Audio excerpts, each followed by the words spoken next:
Assalamualaikum warahmatullahi wabarakatuh. Perkenalkan, nama saya Nur Khalifatun dari Prodi Pendidikan Agama Islam dengan NIM 211100679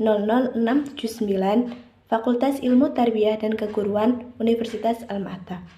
Di sini saya akan memaparkan beberapa ringkasan materi sebagai tugas akhir mata kuliah Ilmu Pendidikan yang diampu oleh Bapak dosen Dr. Nasiruddin MSI MPD. Materi pertama yang akan saya sampaikan adalah makna dan hakikat pendidikan. Pendidikan adalah usaha sadar dan terencana untuk mewujudkan suasana belajar dan proses pembelajaran agar peserta didik dapat secara aktif mengembangkan potensi dirinya. Tujuan pendidikan menurut Ki Hajar Dewantara yaitu untuk memerdekakan manusia agar selamat raganya dan bahagia jiwanya. Tanpa adanya pendidikan, mungkin manusia masa sekarang dan masa lampau itu sama, yaitu sama-sama tertinggal kualitas kehidupannya dan cara merancang masa depannya.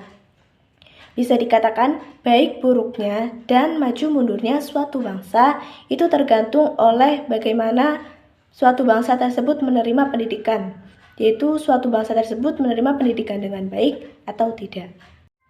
Materi yang kedua yaitu fenomena pendidikan. 1. Pendidikan di lingkungan keluarga.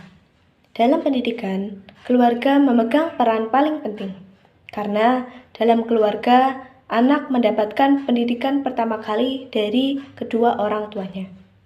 Yang kedua yaitu pendidikan di lingkungan sekolah. Sekolah merupakan tempat pendidikan kedua setelah rumah. Di rumah, anak-anak diajarkan tentang akhlak, sedangkan di sekolah, anak-anak diajarkan untuk membangun karakter pada diri mereka. Dan yang ketiga yaitu pendidikan di lingkungan masyarakat. Masyarakat merupakan tempat pendidikan ketiga bagi anak-anak, karena di dalam masyarakat terdapat banyak aturan dan norma yang harus dipatuhi oleh masyarakat tersebut, sehingga dapat membentuk suatu kepribadian bagi anak. Adapun bentuk-bentuk pendidikan ada 3, yaitu pendidikan informal, pendidikan formal, dan pendidikan non-formal. Yang pertama, pendidikan informal, yaitu pendidikan yang diberikan secara langsung oleh keluarga.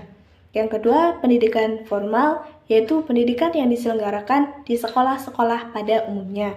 Dan yang ketiga, pendidikan non-formal adalah pendidikan yang diselenggarakan di luar pendidikan formal dengan sistem pelaksanaan berjenjang dan terstruktur. Adapun teori-teori pendidikan ada 4. Yang pertama yaitu teori pendidikan klasik. Dalam teori pendidikan ini lebih menekankan peranan isi daripada proses.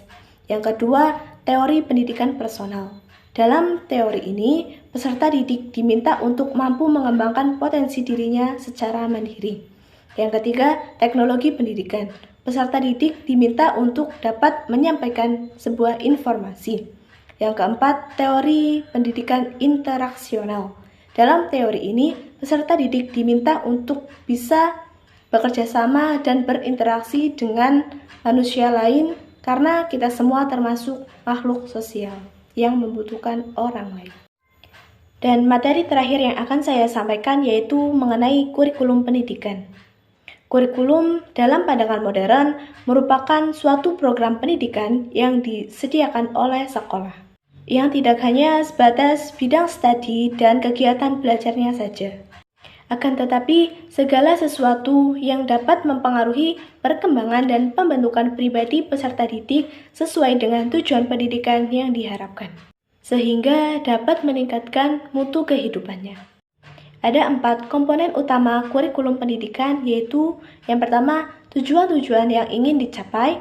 Yang kedua, pengetahuan atau knowledge. Yang ketiga, metode dan cara-cara mengajar. Dan yang keempat, metode dan cara-cara penilaian atau evaluasi.